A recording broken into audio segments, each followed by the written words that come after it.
Thank you for choosing Vego Garden. Today, we're assembling our 17-inch tall herb garden twin pack in modern gray. The twin pack comes with 2 beds. Inside the box, you'll find an instruction manual, a hardware packet, and all of the panels for your garden beds. First, peel back the protective film and then lay out all of the panels to form a circle. Start with 2 panels and line up the holes. Insert a bolt through the hole, attach a washer, and then a nut. Cap nuts should be used on the top 2 rows of holes to protect your hands while gardening. Align the next panel and follow the same steps using the cap nuts on the top 2 rows.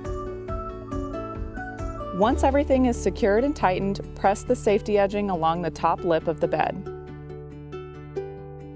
Now you have fully assembled a 17-inch tall herb garden twin pack in modern gray. I hope that this video helped you, and I'm wishing you all a beautiful day in your garden.